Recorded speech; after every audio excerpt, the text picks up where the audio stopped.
Juste arrêter la transcription. Peut-être que tu peux attendre un petit peu, France, avant de partager ton écran, juste pour dire bonjour. Donc, bonjour tout le monde. Alors, bienvenue à ce premier atelier veilleur de la programmation d'automne. Donc, atelier veilleur cette fois-ci qui est ouvert à tous et à tous, là, parce que c'est un sujet qu'on croit qui peut intéresser plusieurs personnes de notre communauté interne dans l'établissement. Donc, on est bien fiers de notre programmation cette année. On a plus de 350 personnes qui se sont inscrites. Fait que je pense que c'est des sujets qu'on vous offre là, qui vont vous intéresser. J'espère qu'effectivement, on va pouvoir vous rendre là, ce que vous attendez. Donc, comme on est nombreux, je vais vous inviter à utiliser le clavardage pour poser des questions si vous en avez. Moi, je vais pouvoir aider au niveau de l'animation pour que ce soit plus facile pour France de pouvoir voir s'il y a des questions de clarification. Puis on va avoir aussi une période à la fin là, qui va être réservée pour cet atelier-là. À la fin, je vais d'ailleurs aussi vous partager un formulaire d'appréciation. Si vous voulez le compléter, c'est toujours quelque chose qu'on apprécie. C'est ce qui nous permet d'améliorer sans cesse nos activités qu'on vous offre dans la programmation des ateliers veilleurs. Donc, mon nom, c'est Marilyn Nessar. Je suis entre autres à la coordination de la communauté veilleur, puis je suis aussi au service santé bien-être à la direction des ressources humaines. Pour ce qui est de la fonction de l'organisation aujourd'hui, si jamais vous voulez garder vos caméras ouvertes, malgré le fait que la rencontre soit enregistrée, c'est toujours plus dynamique là, pour notre conférencière de voir vos visages, mais on est bien conscient que c'est l'heure du dîner puis que ça se peut que vous puissiez les ouvrir un peu plus tard lors de la présentation, puis c'est bien correct aussi. Donc, voilà, mais sans plus tarder, je vous présente France Saint-Hilaire qui va pouvoir animer notre rencontre aujourd'hui qui s'intitule « La santé psychologique, ça se construit au quotidien ». Donc, France, je te laisse la parole si tu veux te présenter et introduire l'activité. Bonjour, donc tout fonctionne du côté de l'image et du son, tout est beau, parfait. Oui. Parfait. Bon, je suis bien contente d'être avec vous aujourd'hui. Donc, je suis professeure-chercheuse au département de santé communautaire à la Faculté de médecine et des sciences de la santé de l'Université de Sherbrooke. Et aujourd'hui, pour faciliter, je dirais, l'appréciation de la conférence, je vais y aller en continu, mais si vous avez des questions sur des choses que j'aborde, n'hésitez pas à l'envoyer dans la section clavardage. Puis en fonction là, de la quantité de commentaires qu'on a, Marilyn va pouvoir peut-être faire des résumés des fois, puis poser les questions pour vous. Ça risque d'être plus efficace vu que vous êtes nombreux, plutôt que de prendre évidemment la parole. Donc, on va être capable de répondre à un plus grand nombre de questions, mais n'hésitez pas surtout à poser des questions. Je vais tenter de terminer le tout pour 1h15 pour qu'on se fasse une période d'échange à la fin et qu'on puisse répondre à toutes vos questions. Donc, ce que je vous présente aujourd'hui, c'est d'habitude, c'est la première question qui arrive au clavardage, c'est est-ce qu'on va avoir accès à la présentation? La réponse est oui. Je vais vous envoyer une version un petit peu modifiée parce que vous allez voir qu'il y a des extraits d'entrevues que je préfère qu'ils ne circulent pas, mais on va vous envoyer ça au courant de la journée. L'objectif, c'est que vous soyez davantage dans l'expérientiel, que vous ayez des images, des situations qui vous viennent à l'esprit pendant que je présente certains contenus. Donc, tout ce que je vous présente est vulgarisé, mais repose sur des données scientifiques. Et vous allez voir qu'à certains moments, les entrevues dont je vous parlais vont illustrer certains concepts. J'ai eu la chance dans un projet de recherche de faire 220 entrevues avec des gestionnaires et des employés de tous les niveaux, de PDG à contremaître, de commis, secrétaire à professionnel, dans tous les secteurs économiques, que ce soit manufacturier, art et spectacle, santé, éducation, au Québec et en France. Et je vais venir appuyer certains des propos avec ces extraits-là. Donc, je vais tout de suite plonger et je vais commencer. Je vais juste m'assurer il y a tout le temps un petit moment où des fois ça gèle au début. Donc, on va se poser la question, comment ça fonctionne la santé psychologique? Parce qu'il y en a là, parmi vous qui sommes spécialisés en santé mentale, vous offrez des soins, vous êtes des intervenants. Mais quand on parle de santé psychologique au travail, on aborde un concept qui est beaucoup plus large et qui va englober également le fait qu'on puisse développer son bien-être à travers le travail. Donc, on va essayer de regarder les bases pour voir comment on peut agir au quotidien, peu importe notre rôle dans l'organisation, mais aussi dans notre vie personnelle. Je vais commencer avec un extrait d'entrevue. Jusqu'à ce qu'une crise majeure arrive, que je pleure au travail, c'était très tendu et ça m'a pris quasiment 6 mois avant de réaliser que j'avais été mise dans une situation comme celle-là. Je vous dirais que c'est le cas classique des gens qui, pour reprendre le langage commun, tombent au combat. Ils tombent au combat parce qu'ils ne voient pas venir et du jour au lendemain, il y a quelque chose qui arrive et l'élastique casse. La détresse psychologique, c'est un indicateur précoce d'atteinte à la santé psychologique qu'on utilise parce qu'on va vivre à certains moments de la détresse psychologique plus ou moins élevée en fonction de la période de l'année, en fonction aussi de nos périodes de vie. C'est tout à fait normal d'en vivre. Mais la majorité des gens ne sont pas du tout conscients de leur élastique. Ils ne sont pas en mesure de mesurer que l'élastique est très tendu. Souvent, ils vont dire « ça va passer, je suis capable d'en prendre, j'ai passé au travers par le passé ». Et ils ne réalisent pas que les micro-événements ou micro-traumatismes qu'on vit mettent de la tension dans l'élastique, un peu comme la métaphore de la grenouille qu'on va mettre dans l'eau et qu'on va faire bouillir tranquillement pas vite et qui ne s'en rendra pas compte qu'elle est en train de bouillir. Et du jour au lendemain, il arrive un événement qui n'est pas toujours majeur, qui peut sembler banal aux yeux de tout le monde autour, mais qui va faire casser l'élastique. C'est exactement ce qui s'est passé avec cette coordonnatrice de la fonction publique-là, qui, dans les 2 dernières années, s'est divorcée dans les grands stresseurs de la vie qu'on va vivre, maladie grave, séparation, décès d'un être cher, avec tout ce que ça implique, vente de la maison, déménagement, garde partagée. Au même moment qu'elle vivait un grand stresseur de la vie, elle va changer de patron 3 fois. Elle est coordonnatrice en ressources humaines. Ce que ça veut dire pour elle, c'est que son offre de service change à chaque fois. Elle faisait tantôt un peu plus de relations de travail, tantôt un peu plus de santé-sécurité. Et là, elle est en coaching au gestionnaire.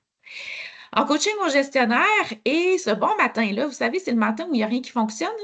Là, on pourrait parler de la grève des autobus, mais là, c'est le matin où les enfants font la crise du bacon, où on allait toujours travailler au bureau à l'époque.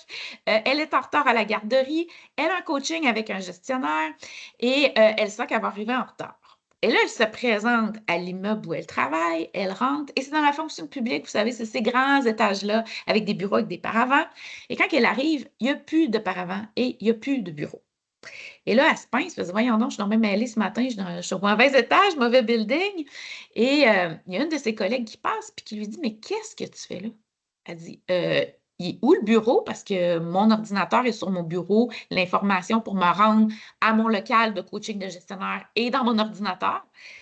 Et là, sa collègue de lui dire, mais tu n'as pas reçu la note de service, on est réaffecté temporairement, ils refont le filage informatique. Et là, notre pauvre coordonnatrice, elle s'assoit par terre, elle se met à pleurer, puis elle part en invalidité 2 ans. Qu'est-ce que les gens se sont dit au travail? Ah, elle n'a pas été capable de gérer le déménagement. En fait, ça a été la goutte qui a fait déborder le vase. Le dernier événement sur plein d'événements qui ont fait casser l'élastique.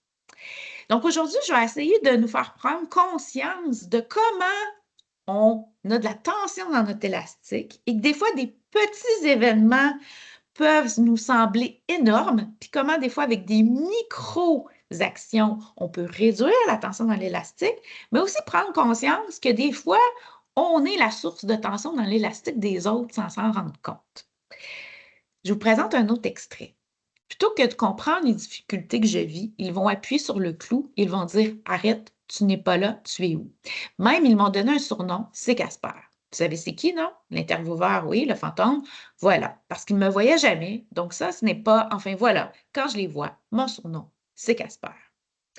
Ça a été une entrevue très marquante pour moi parce que c'était un jeune gestionnaire qui était tout à fait conscient qu'il n'était pas assez présent pour ses équipes sur le terrain. En fait, il vivait le syndrome du cadre sandwich, pris entre les demandes de la direction et les demandes de ses employés. Beaucoup de mandats stratégiques qui réduisaient son temps de présence sur le terrain. Et je me souviens que quand j'ai fait ma thèse au début des années 2000, mon directeur me disait tout le temps, à cette époque-là, avant, les employés disaient « Moi, je vois mon gestionnaire, mieux je me porte. » Maintenant, tout le monde se plaint de ne pas voir assez son gestionnaire. Et il en était totalement conscient, il en souffrait. Il me disait, je ne sais plus quoi faire, j'arrive à 7 heures le matin pour avancer mes dossiers, puis être là quand ils vont rentrer au bureau, mais au final, j'y arrive pas. Et pourquoi cette entrevue-là, elle a été marquante pour moi? Parce que c'est la première fois qu'il pouvait se confier sans peur de représailles. Quand on est cadre intermédiaire, on est souvent pris entre le fait que si on ne peut pas en parler à nos employés, évidemment, mais si on en parlait à nos collègues, même à notre supérieur, on pourrait paraître comme étant incompétent. Si tes employés finissent par t'appeler Casper, tu dois bien faire quelque chose de pas correct. Donc, il était très honteux par rapport à ça. Et quand je suis sortie de son bureau pour faire une entrevue scientifique, moi, une étrangère à l'organisation que personne ne connaissait, devant moi, il y a quelqu'un qui a crié au bout du corridor: Hey Casper, quand tu auras 2 minutes, tu viendras nous voir. Je vous parle de ça parce que la santé psychologique, c'est l'affaire de tous. Et l'incivilité, le manque de respect, le manque de reconnaissance, la surcharge de travail, le conflit travail personnel, qu'on soit PDG ou commis, on le vit tous différemment. On n'a pas tous la même responsabilité, mais on le vit tous. Et des fois, de se mettre dans la peau de quelqu'un d'autre nous fait réaliser qu'au final, on vit à peu près les mêmes stresseurs. Je vous présente un autre extrait. Tout ce que tu fais, de toute façon, c'est nul. Il y a des gens dans l'équipe qui ne te le disent même pas en face, mais qui trouvent que ce que tu fais, c'est nul. Pendant un jour ou deux, j'avais la boule au ventre, je ne me sentais pas à la hauteur, pas capable. Un moment, elle m'a fait vraiment douter de moi-même. C'est une ingénieure qui est devenue gestionnaire, comme dans tous les secteurs en général. C'est des anciens comptables, ingénieurs, infirmières, médecins, qui étaient des très bons experts de contenu et comme progression naturelle, vont gravir les échelons. Certains sont très talentueux à la base, certains partent avec un peu moins de ressources, peut-être même des fois un peu moins d'intérêt pour ce qu'on appelle la gestion de l'équipe. Ça va très bien pour gérer les contenus et la tâche, mais pour la gestion de l'équipe, c'est pas naturel. En fait, c'est pas naturel pour tout le monde. Et elle le voyait bien, elle disait dans ses propres mots, je suis pas adéquate, je fais pas la bonne chose. Et pendant qu'on faisait l'entrevue ensemble, je posais des questions toutes simples, qui étaient expérientielles pour essayer de comprendre. Et je lui posais la question, qu'est-ce que vous faites pour aider vos employés dans leur charge de travail? Qu'est-ce que vous faites pour les soutenir? Et elle répondait, mais systématiquement après, c'était pas le but de l'entrevue, elle me disait, oui, mais vous êtes une experte, là. C'est quoi qu'il faudrait que je fasse? En fait, c'est quoi la bonne réponse? Et ce que j'ai ressenti, c'est un grand inconfort sur ne pas savoir quoi faire. Et ça, c'était très intéressant parce que c'est quelque chose qui est revenu à la fois dans le discours des gestionnaires et à la fois dans le discours des employés. J'ai un conflit. Il y a quelqu'un qui m'a blessé. J'ai blessé quelqu'un. Je ne suis pas d'accord avec la séparation des tâches avec ma collègue. J'ai un employé qui ne va pas bien. Je ne sais pas comment l'aborder. J'ai un employé qui ne fait pas ce qu'il faut, qui ne se comporte pas comme il faut. Je ne sais pas comment l'aborder. La majorité des gens sont mal à l'aise d'aborder ça, n'ont pas les mots, n'ont pas les stratégies. La bonne nouvelle que je veux vous donner aujourd'hui, c'est que ça se développe, ces compétences-là. On peut développer des stratégies, des outils, des comportements qui vont devenir des petites actions. Peu importe notre rôle, on peut s'améliorer. Quand je vous parle de santé psychologique, je vous parle de stresseurs, de facteurs de risque. C'est le même jargon pour parler à peu près des mêmes affaires qui sont présentes dans notre environnement de travail, puis qui vont constituer des mammouths. Peut-être certains d'entre vous, si le sujet vous fascine, puisque vous êtes des veilleurs, vous avez peut-être déjà entendu parler Sonia Lupien avec ses travaux sur le stress humain, où elle réfère aux mammouths pour le stress, ou lorsqu'on était des hommes préhistoriques. Notre cerveau a été entraîné à être un détecteur de menaces. Ce qui fait qu'aujourd'hui, on est encore présent en 2024. On a survécu à plein de menaces parce que notre cerveau est capable de déclencher une réponse de stress lorsqu'il voit une menace. À l'époque, c'était le mammouth. Hein? Donc, il voyait le mammouth, il y avait deux réactions possibles, le statu quo n'étant pas possible. Donc, courir très, très vite ou lutter, tuer le mammouth et le manger. C'était la seule façon de survivre. Grâce à la détection de la menace, on active notre système nerveux sympathique parasympathique qui régule plein de processus corporels de façon automatique, dont la circulation sanguine. Donc, en augmentant votre circulation sanguine, on envoie du sang aux muscles et au cœur, il va pomper plus vite et vous allez être capable d'avoir une force que vous ne pensiez pas avoir. Mais également, on va ralentir votre digestion. Ce n'est pas le temps de digérer, c'est le temps de courir très, très vite. On va également dilater vos pupilles. Pourquoi? Parce que dans le noir, ça nous aide à avoir une acuité visuelle. C'est pour ça que les gens qui sont en choc post-traumatique vont avoir les pupilles dilatées. Et vous allez transpirer un peu plus. Vous allez avoir les mains moites quand vous vivez un grand stress. Pourquoi? Semblerait-il que ça nous aidait à nous agripper aux mammouths à l'époque. Grâce à l'activation du système nerveux sympathique parasympathique, on va sécréter les fameuses hormones du stress. Il y en a beaucoup. Les plus connues sont l'adrénaline et le cortisol, qui va augmenter dans votre sang et qui va vous permettre de faire les deux seules choses que vous devez faire, courir très, très vite ou tuer un mammouth. Vous pouvez voir apparaître avec tous les processus que je viens de vous expliquer la raison pour laquelle, lorsqu'on vit du stress chronique, on a de l'effet sur la santé physique. Hein? Si votre cœur est tout le temps en train de pomper du sang comme si vous alliez fuir un mammouth, évidemment, à un moment donné, vous allez avoir des problèmes cardiaques. Si vous ne digérez plus rien sans avoir vos gaviscons, évidemment, quand on est stressé, le système digestif ralentit. On peut aussi parler des problèmes de sommeil. Hein? Ce n'est pas le temps de s'endormir. Il faut vraiment combattre un mammouth. Le stress, c'est fondamental pour survivre. Il nous permet de faire des choses extraordinaires. D'ailleurs, vos hormones de stress sont plus élevées le matin quand vous réveillez parce que ça vous permet de vous mobiliser. Et il y a une chute le soir pour vous endormir. Le problème avec le stress chronique et ce qu'on va appeler le stress psychosocial ou les mammouths psychosociaux, c'est que notre cerveau détecte des menaces partout, surtout. Le retard. Je vais arriver en retard à une réunion qui est hyper importante pour moi. Ma collègue est en train de me faire perdre la face pendant une réunion. J'ai l'air d'une incompétente, mon ego qui est menacé ici. J'ai l'impression que je ne remplirai pas un délai qu'on m'a fixé, une échéance qu'on m'a fixée. J'ai l'impression que je ne suis pas en mesure de donner la qualité que je souhaite.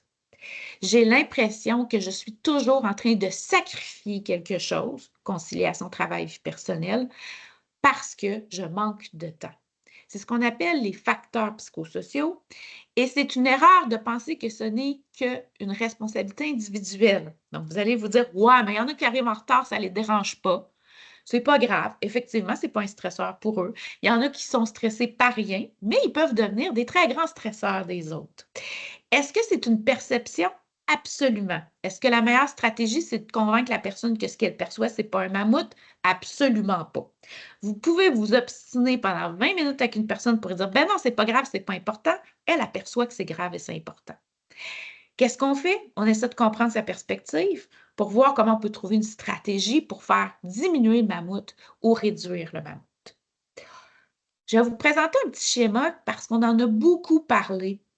Pendant la pandémie, on a beaucoup parlé de la capacité d'adaptation, comme quoi l'être humain était capable de s'adapter à des grands traumas et des grands défis de la vie. Et c'est vrai, c'est ça qui est merveilleux avec l'être humain. Pour ceux qui ont eu la chance de voir le film La vie est belle, où on peut réussir dans un camp juif de réussir à s'amuser et à faire voir la vie en rose à un enfant en faisant un jeu de la guerre et en ne vivant pas vraiment la guerre, ça montre la capacité de l'être humain à pouvoir s'adapter à plusieurs situations. Et ça, c'est magnifique, notre capacité d'adaptation. C'est quoi la capacité d'adaptation? J'ai un nouveau défi dans la vie. J'ai un nouvel emploi. J'ai un premier enfant, par exemple. J'ai même un nouveau conjoint, c'est stressant, je ne sais pas trop où ça va aller. Toutes ces nouveautés-là sont des défis pour l'être humain. Quand on relève un nouveau défi, on a une réaction qui va être associée à une détresse psychologique un petit peu plus élevée. C'est vrai, quand j'ai un nouvel emploi, je suis super content, mais je vais vivre un peu plus de détresse. C'est tout à fait normal parce que c'est nouveau, je m'adapte, tout est plus long, je suis incertain, je doute de moi parfois. Et on va avoir aussi ce qu'on appelle une perte de fonctionnement optimale. Je vous mets dans un nouvel emploi, vous ne serez pas aussi efficace que dans celui que vous faisiez il y a 10 ans. C'est tout à fait normal. C'est votre premier enfant, vous ne serez pas toujours optimal par rapport au deuxième, vous vous êtes habitué. Quand on relève un défi, c'est comme monter une montagne. Et quand on finit par s'adapter, le temps passe. Donc, on développe des trucs avec notre bébé, on commence à le comprendre. On développe des trucs avec notre nouvel emploi, on commence à le comprendre. Je développe des trucs avec un collègue difficile, je commence à le comprendre. Et là, je vois que, oups, je m'adapte. Et ça, c'est merveilleux parce qu'à chaque fois que je m'adapte, je développe des nouvelles ressources, des nouveaux outils. Et c'est pour ça qu'au cours d'une vie, on va avoir tendance à, si on ne vit pas trop de traumatisme, pas trop d'événements extrêmement difficiles et qu'on prend le temps de se développer, de se ressourcer, c'est pour cette raison-là que plus on avance en âge, plus on va vivre de bien-être et moins de détresse psychologique. Plus on est jeune, on a moins d'expérience, on a un coffre à outils qui est un peu moins fourni. Donc, on s'adapte Puis là, on développe des nouvelles stratégies, on a une nouvelle montagne et oups, on revit encore la même chose, mais une fois que vous avez fait votre première montagne, vous pouvez avoir l'air du Kilimandjaro, là, ça va vous apparaître un petit peu plus comme le mont Sutton. À chaque fois que vous allez avoir un défi, vous allez dire, oui, je sais, j'ai déjà monté une montagne, mais je suis capable puis j'ai des ressources. Le problème qu'on a vécu pendant la pandémie, c'est qu'on a demandé aux gens de monter des montagnes sans avoir le temps de s'adapter. Particulièrement dans le réseau de la santé, dans lequel les règles changeaient, la situation pandémique changeait, mais tout le monde dans la société l'a vécu. On s'adaptait à des enfants qui retournaient à l'école et oups, qui retournaient à la maison. On trouvait un semblant de routine dans notre travail et oups, on le rechangeait. On était en télétravail, on retourne en hybride, oups, on retourne en télétravail. Bref, on a monté des montagnes, puis on n'a pas eu le temps de s'adapter. Quand on n'a pas le temps de s'adapter, on va puiser dans notre réserve de ressources personnelles, qui est comme un réservoir ou un garde-manger. Et là, on pige dedans, parce que là, on se dit, OK, j'ai une autre montagne à monter, je vais aller me chercher une bord-tente. On pige, mais on ne se ressource pas, on ne prend pas le temps d'aller à l'épicerie et de renflouer le garde-manger. Fait qu'à un moment donné, on se réveille, puis là, on se rend compte qu'il n'y a plus rien dans le garde-manger. Beaucoup de gens ont le réflexe contre-intuitif de quand ils sont très surchargés, de couper sur le temps de ressources personnelles. Récupération, faire des activités qui me font du bien, faire de l'activité physique, tout ce qui est saines habitudes de vie, mais aussi qui peut être relié, par exemple, à prendre du temps en famille, avec des amis, avec son conjoint ou sa conjointe. On coupe sur ce qui est, dans le fond, notre garde-manger. Vous le savez, vous êtes dans le domaine de la santé, plus vous êtes fatigué, plus vous êtes surchargé, mieux il faut manger, plus il faut dormir. Mais c'est contre-intuitif. On se retrouve devant un bassin de personnes dans la population générale, mais chez les travailleurs, qui ont des ressources diminuées. Le réflexe qu'on a quand il n'y a plus rien dans le garde-manger, c'est d'inviter le voisinage au complet et leur dire « Hey, on va se faire une grosse bouffe! » Non, je vais garder le peu de ressources qui me restent et je vais essayer de survivre. Or, ça aussi, c'est contre-intuitif parce que quand on n'a pas de ressources, la meilleure chose qu'on devrait faire, c'est se tourner vers l'extérieur pour être en soutien, en donner un peu d'abord pour en recevoir ensuite. Puis ça aussi, je vais vous en parler souvent de cette contre-intuition-là qui est quand je suis fatiguée, quand je suis en détresse, je m'isole, je ne veux pas entendre parler, je ne donne pas de soutien, je n'irai pas prendre un petit 15 minutes de faire ma tournée ou avant une réunion Teams de prendre 5 minutes pour juste parler de la fin de semaine. On n'a pas le temps. Et c'est la pire chose qu'on peut faire parce qu'on se prive, en fait, de sources, de personnes qui pourraient renflouer notre garde-manger. Donc, rappelons-nous que la santé psychologique, c'est pas juste de la détresse, mais c'est aussi du bien-être. Puis que vous pouvez également vivre les deux situations. Vous pouvez être une jeune maman puis être très heureuse d'avoir votre nouveau bébé puis vivre la détresse psychologique en même temps. Vous pouvez avoir un nouvel emploi puis vivre un peu de détresse parce que c'est nouveau, mais vivre aussi du bien-être. Et que la santé psychologique, ce n'est pas un continuum de ça va très mal à très bien, mais qu'on peut avoir des chevauchements parfois entre un peu de stress puis du bien-être. Évidemment, rarement vous allez être très, très bien et très, très mal, mais dans le milieu, il y a vraiment une zone intéressante sur laquelle, avec les mêmes comportements, les mêmes pratiques, je peux avoir un effet sur l'amélioration de votre bien-être et la diminution de votre stress. Puis ça, c'est magnifique. De comprendre qu'avec les mêmes gestes, je peux diminuer mon stress, je peux augmenter mon bien-être, ça nous donne en fait une portée d'action sur l'ensemble des gens qui sont dans notre entourage, mais aussi l'ensemble de nos collègues. Seulement 15% de la population générale vit un bien-être psychologique optimal. Donc, il y a toujours beaucoup de marge à amélioration, mais surtout, c'est un message qui est très porteur. Quand on parle du travail, je vous parle depuis tantôt de stresseurs, de mammouths, de facteurs de risque, il y en a beaucoup quand on les mesure, puis on sait que peu importe qui vous êtes, que vous soyez, peu importe votre personnalité, peu importe votre passé, peu importe que vous ayez eu des troubles anxieux, par exemple, si je vous expose fortement à plusieurs facteurs de risque, vous allez vous détériorer. Si je vous expose davantage à des facteurs de protection, Je vais plutôt protéger votre santé psychologique, voire l'améliorer, ce qui est magnifique parce qu'on l'oublie souvent, le travail, c'est la santé. Hein? Vous êtes en meilleure santé quand vous travaillez que quand vous ne travaillez pas. Ça permet de se développer, entre autres. Et plus vous êtes éduqué, plus en plus vous voulez relever des défis, monter des montagnes. C'est les conditions dans lesquelles on exerce notre travail qui amènent une détérioration de la santé psychologique. Mais peu importe qui vous êtes, si je vous expose à plein de facteurs de risque, vous allez vous détériorer. Vos caractéristiques individuelles vont intervenir, vont faire une différence par rapport au type de réaction que vous allez avoir et combien de temps ça va prendre. Et ça, souvent, va venir vraiment ostraciser certaines personnes parce que les seules choses qu'on regarde, c'est les indicateurs de santé psychologique. Ceux qui vont avoir une augmentation des troubles anxieux, par exemple, ou qui vont faire une dépression ou un épuisement professionnel. Mais quand vous êtes très stressé, vous pouvez réagir sur le plan psychologique. J'ajoute à ça, par exemple, des comportements de dépendance qui peuvent s'ajouter. Consommation d'alcool pour réduire les hormones de stress dans le sang. Achat compulsif. Quand moi, j'achète beaucoup, beaucoup de souliers en ligne, très tard le soir, d'habitude, je sais que j'ai un gros stresseur. C'est un indicateur. Isolement social aussi. Je suis quelqu'un qui aime ça être entouré, puis tout d'un coup, je me mets à ne plus assister à d'événements. Mais il y a deux autres types de réactions à quelqu'un qui va être stressé. Il y a les comportements physiologiques, pour lesquels on a d'habitude plus de compassion. Tout ce qui est, par exemple, troubles du sommeil, vous allez avoir les troubles digestifs en fonction de vos fragilités, tous les symptômes de type auto-immune, hein, des grosses crises d'eczéma, par exemple, que vous allez faire. Tout ce qui est troubles psychosomatiques, en fait. Vous avez tendance aux migraines, vous allez faire plus de migraines. Et il y a évidemment les troubles du comportement. Donc, par exemple, quelqu'un qui va avoir un comportement de sabotage, c'est un autre exemple qu'on va observer. Mais on ne le capte pas dans nos sondages, on ne le capte pas nécessairement quand les gens nous parlent, quand ça fait 6 rhumes en ligne et que vous n'avez pas d'enfant en âge préscolaire là, que vous faites et que ça fait 1 an que vous ne dormez pas. On ne fait pas toujours le lien avec le stress. Donc, c'est important de comprendre qu'il y en a qui vont réagir sur tous les plans. Il y en a qui, on le sait très bien, sont stressés. Là. Par exemple, vont se mettre à avoir un comportement de retrait social ou au contraire, vont monopoliser le temps de tout le monde en allant les déranger tout le temps.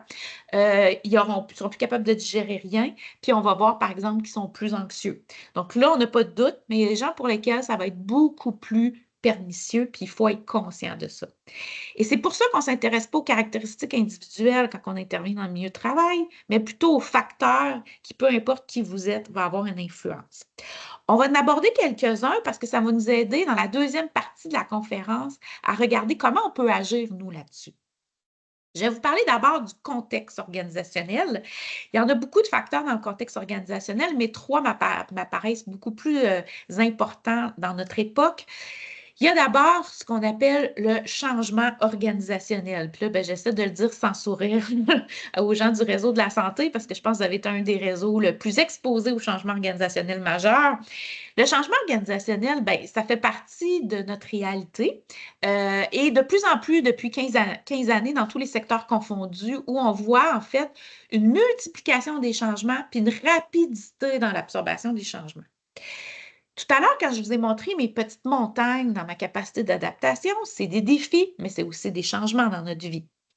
Ce n'est pas négatif des changements, je vous dis que c'était positif, que ça nous aide à progresser, à développer des ressources.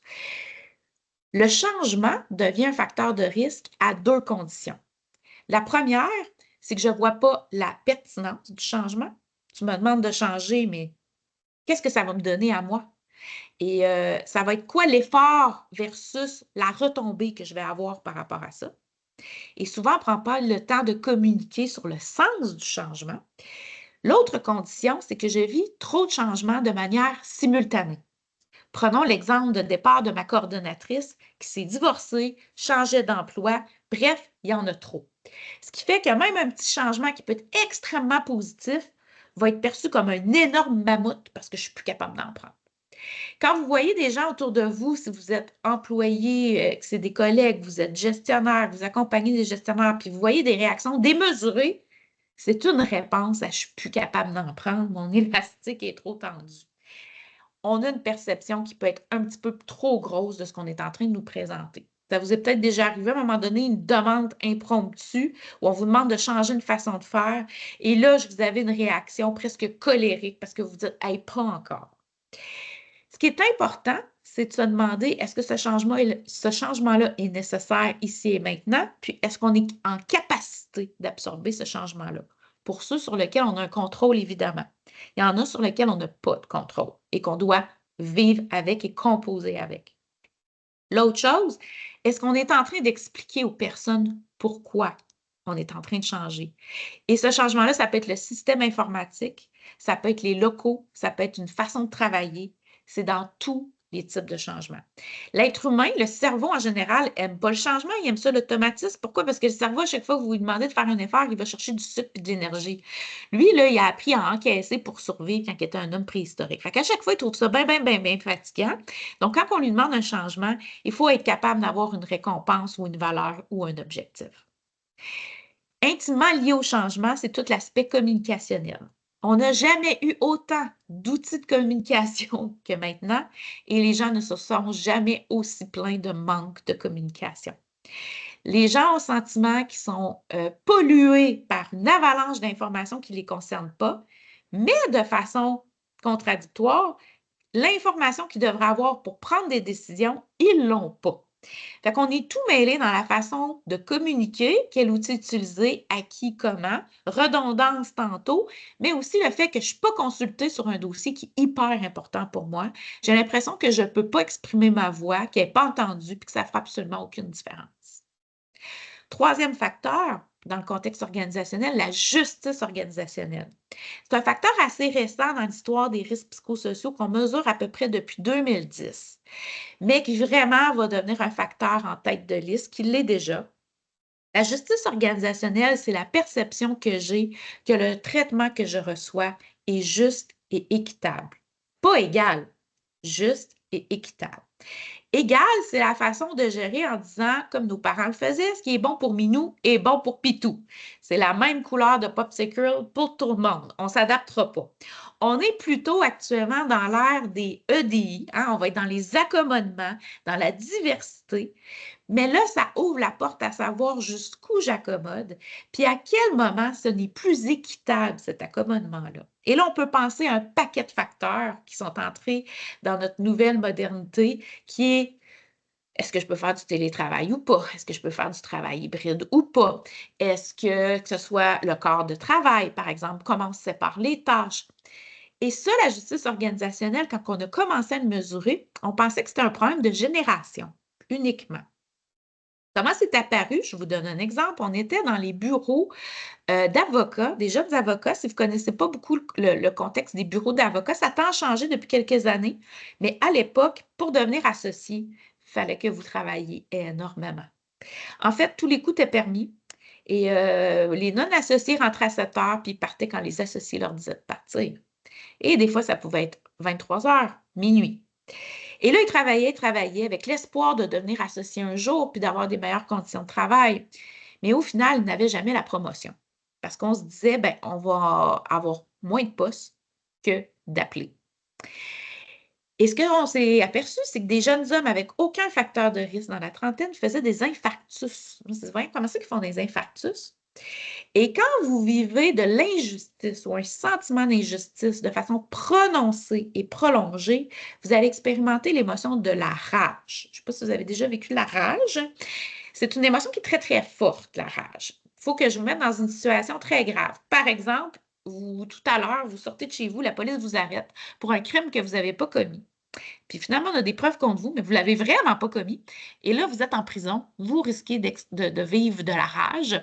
On l'a vécu quand on était enfant, quand on avait le sentiment que notre traitement était profondément injuste et que le parent a donné le dernier popsicle à notre soeur ou frère. On avait ce sentiment-là de grande injustice. Donc, c'est fort, mais on est dans des milieux très compétitifs dans lesquels on va reconnaître la performance individuelle et qui peut promouvoir ce sentiment de rage-là. Donc, la justice organisationnelle, c'est le sentiment qu'on ne me traite pas avec équité et justice. On pensait que c'était surtout les jeunes, mais on s'est rendu compte qu'il y avait aussi le même sentiment chez les travailleurs les plus expérimentés. Quand sont apparues les nouvelles mesures de conciliation travail-vie personnelle, très appréciées, et qui ont eu un effet, en passant de très grands effets, garderie, à coût modique, que ce soit le congé parental, Ça a aussi créé un sentiment d'injustice parce que les travailleurs les plus expérimentés nous disaient parfois, tu sais, moi, ça ne me dérange pas de rester plus tard, des fois l'après-midi, pour aider une jeune collègue ou un jeune collègue qui doit aller à la garderie. Je comprends ça. Mais la dernière fois, moi, que j'ai demandé qu'on me remplace pour une réunion parce que j'ai un conjoint, je suis aidant naturel d'un conjoint, une conjointe malade, ou je m'occupe de mes parents vieillissants, on m'a dit non. Puis tu sais quoi? Moi, là, ça fait 20 ans que je suis ici, puis à l'époque, il n'y en avait pas de garderie, puis il n'y en avait pas de congé parental. Fait qu'ils ont le sentiment que le contrat psychologique est brisé entre eux et l'organisation. Fait que la justice organisationnelle, c'est quelque chose qui est très dans comment on traite, mais aussi comment on traite les autres. Et ça va devenir un facteur auquel on va devoir s'attarder pour savoir quelle décision on prend pour ne pas léser quelqu'un, mais aussi comment on le communique. Et si je fais un accommodement, comment je justifie cet accommodement-là. Je vais vous parler maintenant du contrôle. La majorité des gens, quand ça commence à mal aller, ils vont nous l'exprimer comme ça: j'ai perdu le contrôle. Le contrôle, il est au centre du sentiment de stress. Dans le contrôle, il y a plusieurs choses, mais il y a entre autres la possibilité, en fait, d'avoir ce qu'on appelle de l'autonomie décisionnelle. Puis ça va être à géométrie variable en fonction de, évidemment, votre contexte de travail, des tâches que vous avez, des responsabilités, mais c'est le sentiment que j'ai une marge de manœuvre, si j'avais à le résumer. Est-ce que j'ai de la marge de manœuvre? Plus vous êtes surchargé, plus vous avez de contraintes, plus il faut que je vous donne la marge de manœuvre. C'est ça qui va vous permettre, en fait, d'aller chercher des ressources ici et là en contexte de surcharge. Donc, la marge de manœuvre est très différente. Elle peut être dans le contrôle des horaires, dans le contrôle de l'ordre que je fais mes tâches, dans l'ordre dans lequel je vois mes patients. Des fois, ce n'est pas possible, mais des fois, ça peut être aussi dans la capacité, par exemple, à gérer certains congés ou à exprimer certaines préférences. La marge de manœuvre, c'est ce qui nous permet, quand il y a un débordement, de pouvoir s'ajuster. Donc, l'idée, c'est qu'on ne peut pas avoir toute la marge de manœuvre. Il y en a qui n'auront pas le choix. Ils vont devoir toujours, par exemple, être joignables 24 heures sur 24 en raison de leur emploi, mais on va essayer de leur donner une autre marge de manœuvre dans d'autres sphères. Un autre facteur qui rentre dans le contrôle, c'est la fameuse conciliation travail-vie personnelle. On parle maintenant même d'équilibre travail-vie personnelle. Et là, j'ai dit volontairement pour famille parce qu'on a souvent associé le fait que c'est associé à famille. Si vous n'avez pas d'enfants, que vous avez gagné à la loterie puis que vous n'avez pas de parents malades et conjointe malade, vous avez le droit d'avoir une vie sans vous sentir coupable. Et vous avez le droit de la meubler en allant faire du Zumba, du golf, du ski. L'idée, c'est qu'on reconnaît que dans votre vie, vous avez une sphère personnelle que vous allez meubler comme vous voulez. Mais on reconnaît aussi qu'il y a des moments de la vie où c'est plus exigeant, quand on est jeune parent, quand on a des parents vieillissants, si on a des difficultés de santé puis qu'on doit s'adapter. Je vais défaire un mythe tout de suite. Si vous aspirez à ce que vous soyez toujours en parfait équilibre, comme dans un magazine ou dans un film, entre votre vie personnelle et votre vie professionnelle, moi, j'aurais le goût de vous dire abandonnez cette illusion. L'idée, c'est d'être à peu près en équilibre assez souvent, le plus souvent possible. Maintenant, on va parler d'équilibre de travail-vie sur une grande, je dirais un spectre de vie. Sachant que vous allez avoir des moments où vous allez investir davantage la sphère personnelle. J'ai des jeunes enfants, puis davantage la sphère professionnelle. Je commence un nouvel emploi, par exemple. Mes enfants ont quitté le nid, puis là, j'ai le goût, par exemple, d'être dans mon leg. Mais la même chose pendant l'année. On ressort des vacances estivales, on investit un peu plus le temps personnel. On sait que septembre, octobre, c'est un peu plus intense côté travail. Puis c'est correct. Il faut s'enlever le sentiment de culpabilité que ça doit être parfait partout. Ça devient un risque à partir du moment où il y a une sphère qui paie au détriment de l'autre presque tout le temps. Et c'est là que c'est un enjeu. Si vous avez le sentiment que vous avez un conflit du travail vers la vie personnelle, que vous n'êtes pas capable d'atteindre vos objectifs ou de répondre à vos responsabilités personnelles, et ça arrive que votre vie personnelle empiète sur votre travail. Et c'est là que ça devient un facteur de risque avec perte de contrôle. Je vais vous parler de la tâche, qui est la fameuse charge de travail, qui est le mot sur toutes les lèvres actuellement. Si vous faites tous les sondages organisationnels vont dans le même sens. Il y a 2 facteurs de risque en tête de liste, surcharge et manque de reconnaissance. Mais tout le monde a l'impression qu'ils sont plus surchargés que les autres puis qu'ils ont moins de reconnaissance que les autres. Mais finalement, on est un peu dans le même bateau, puis notre contexte l'explique bien. Mais c'est quoi la charge de travail? Malheureusement, on l'a souvent associé à la quantité d'heures que vous allez travailler. C'est beaucoup plus complexe que ça, la charge de travail.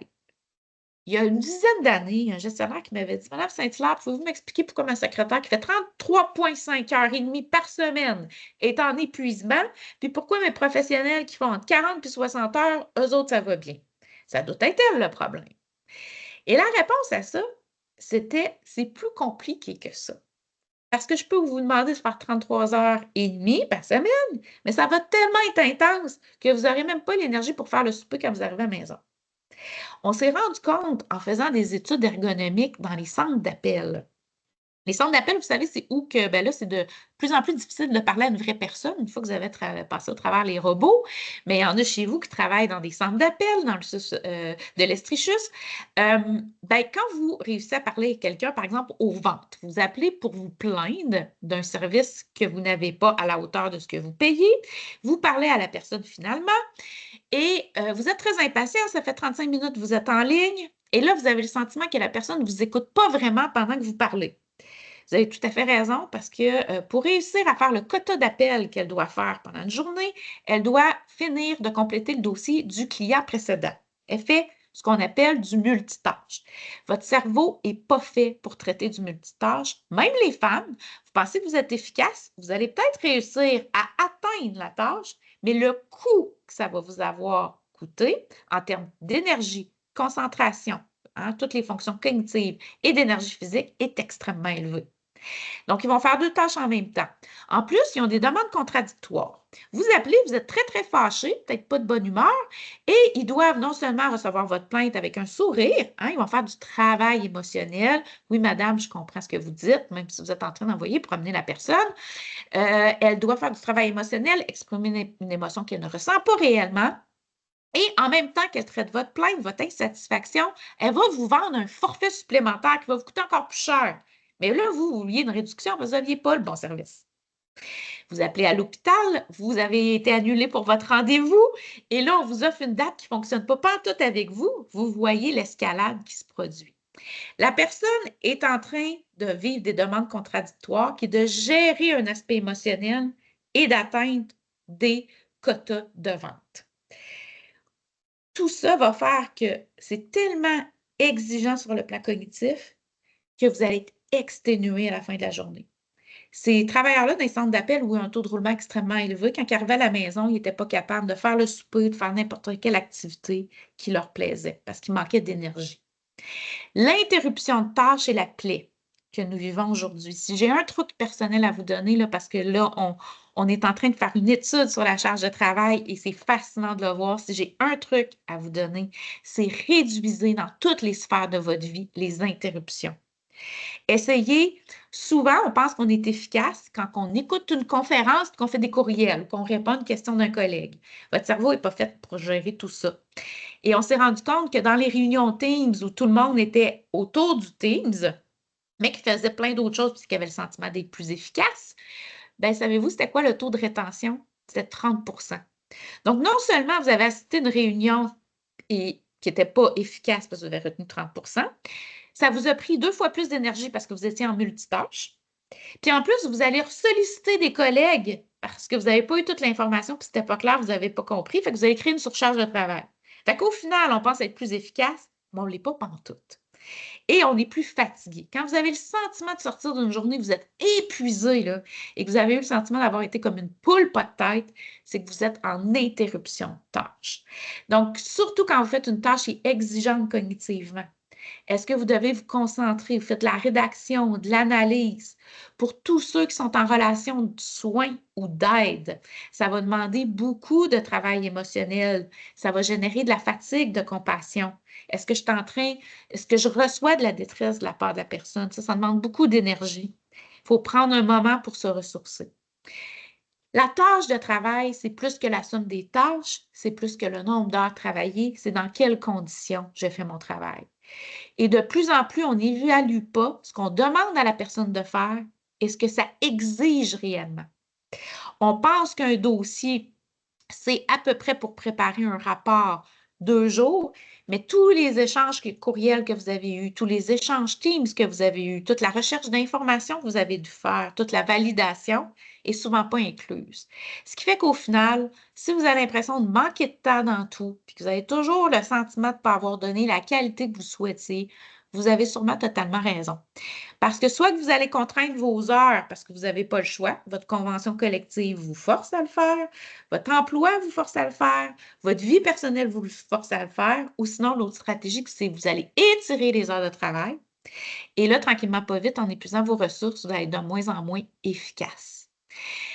Donc, quand les gens se plaignent de surcharge de travail, il faut arrêter de regarder le nombre de dossiers, le nombre de patients. Il faut regarder dans quel contexte je suis en train de faire le travail.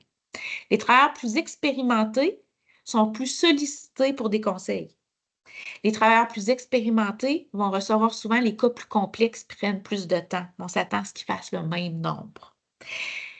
Je vais vous parler, avant de rentrer dans les comportements, de 2 facteurs de protection très puissants, mais qui sont également des facteurs des facteurs de risque qui sont extrêmement puissants et dangereux.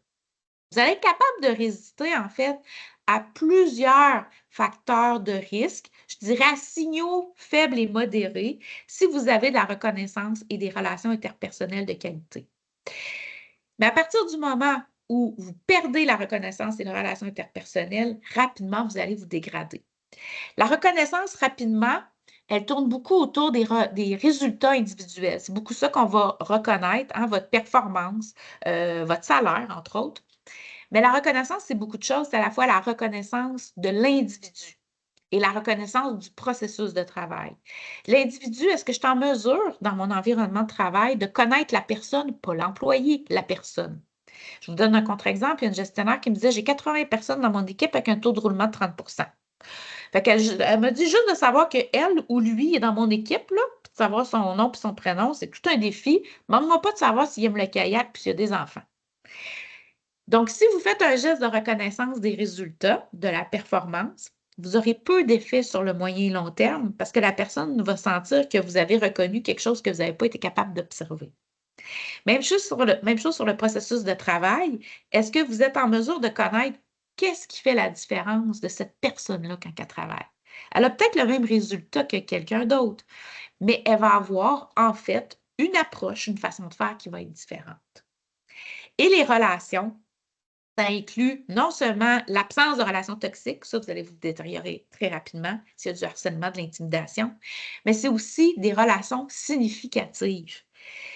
C'est pas d'avoir 1 million d'amis ou de penser que le travail, c'est les amis. C'est d'être capable d'avoir des relations saines et sécuritaires dans son milieu de travail. C'est d'avoir quelqu'un à qui on est capable de dire que ça va ou ça va pas. Puis de le dire que ça va te partager une belle nouvelle et de pouvoir, en fait, nourrir le soutien social. Le soutien social, là, c'est un peu comme le vaccin contre la COVID. Là. Ça ne vous empêchera peut-être pas de l'avoir, mais ça va réduire votre risque de complications graves. C'est exactement la même chose. Et plus vous avez des relations interpersonnelles de qualité, plus vous allez avoir un terreau fertile pour le soutien social. Et pour avoir du soutien social, il faut en donner. Il ne faut pas juste attendre d'en avoir. Puis c'est la même chose pour la reconnaissance. Fait que si vous trouvez que vous n'avez pas assez de soutien et assez de reconnaissance, le devoir que je vais vous donner, c'est d'en faire preuve d'abord. Parce que vous allez, on va le voir tout à l'heure, vous inscrire dans la réciprocité. Vous allez créer une dette psychologique au sens positif du terme. 3 formes de soutien social, soutien tangible. Est-ce que quelqu'un dans mon environnement de travail qui peut m'aider à faire quelque chose? J'ai de la misère avec un soin, j'ai de la misère avec un fichier Excel. Cette personne-là prend 10 minutes de son précieux temps pour s'asseoir avec moi puis m'aider. Est-ce que vous avez du soutien évaluatif? Il y a quelqu'un dans mon environnement de travail qui est en mesure de me donner leur juste sur ma contribution. Pas juste me dire que c'est extraordinaire, mais si j'ai besoin d'ajuster quelqu'un, il y a quelqu'un qui va me le dire avant qu'il soit trop tard. Et il y a le soutien émotionnel. Est-ce que quelqu'un dans mon environnement de travail, et encore mieux, plusieurs personnes, à qui je peux partager mes joies, mes succès, mais aussi les moments un peu plus difficiles? On les connaît bien, les facteurs de risque et les facteurs de protection. Quand on les mesure dans des recherches, on en mesure 60. Le grand défi, c'est de savoir qu'est-ce qu'on fait avec ça, comment on agit au quotidien. Je vais vous parler en fait de 5 mécanismes qui sont extrêmement puissants et qui vont mettre la table sur comment on peut se comporter. D'abord, les dernières découvertes scientifiques ont montré que plus le gestionnaire fait preuve de pratiques de gestion de type leadership transformationnel, plus ses employés sont en santé psychologique au travail. Bon, là, on va se dire que ça fait sens, tout ça, mais c'est quoi les mécanismes derrière? C'est qu'un gestionnaire qui a des bons comportements, surtout de soutien, va non seulement favoriser directement la santé, vous allez vous sentir que vous avez moins de détresse psychologique, mais aussi il va agir sur les différents facteurs de risque dont je vais vous parler tout à l'heure. Ça, c'est fascinant. Un autre mécanisme qui est encore plus intéressant, c'est qu'on s'est rendu compte dernièrement que les gestionnaires qui font preuve de pratiques de gestion de soutien, donc plus je vous soutiens, plus ma santé psychologique est bonne. Donc, même si vous êtes le pire des psychopathes, vous n'avez aucune empathie, vous avez tout intérêt à être en soutien aux autres parce que ça favorise votre santé psychologique. Pourquoi? C'est ça qui est intéressant. C'est que quand je donne soutien à quelqu'un, que je vois les résultats positifs, que la personne va mieux, hein, quand vous aidez quelqu'un, vous la voyez super contente, rayonnante, ça provoque chez vous un sentiment d'efficacité personnelle. Vous vous sentez efficace dans votre rôle. Puis ça, c'est bon pour votre santé psychologique.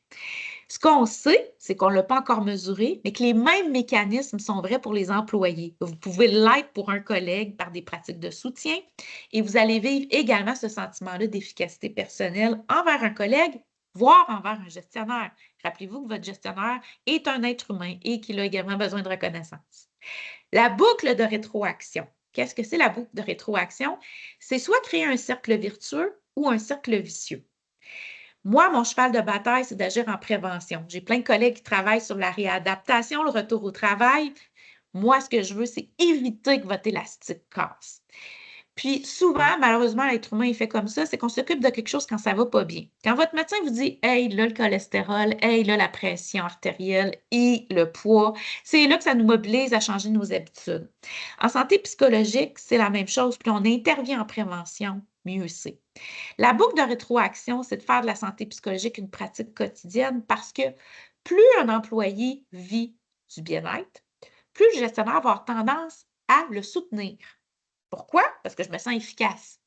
Plus il vit de la détresse, bien plus si j'essaie de le soutenir, il ne sera pas en mesure d'avoir les gestes de soutien. Puis là, on rentre dans un cercle vicieux. Une personne qui est en train de se noyer, moi j'étais sauveteur, on m'a expliqué que la première chose, quelqu'un qui est en train de se noyer, tu lui tends la perche, tu ne la mets pas pantoute directement dans le visage, elle ne voit pas la perche. Une personne qui est en détresse psychologique, vous l'avez peut-être déjà vécu, qui ne va pas bien, vous essayez de la soutenir, donner des solutions, elle ne le voit pas.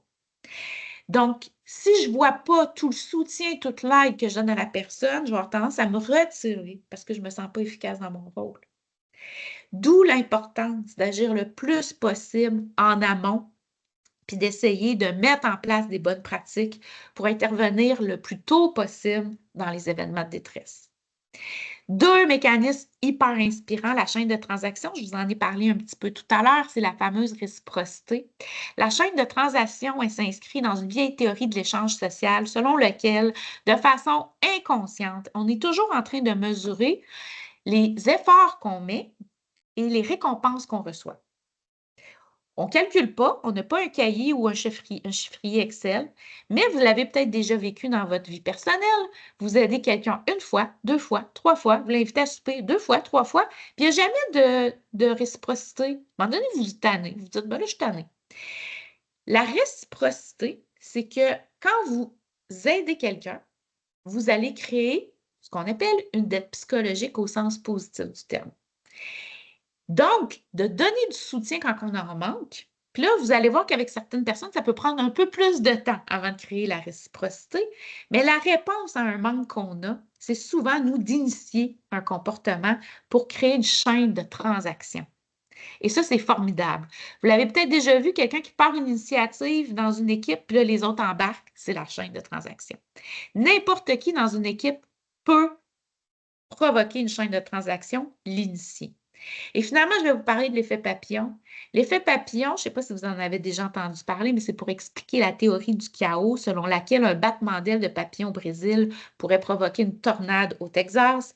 L'idée ici, c'est qu'en modifiant un petit élément d'un système, on a une chaîne significative d'événements. Un petit battement d'aile de papillon va provoquer une tornade.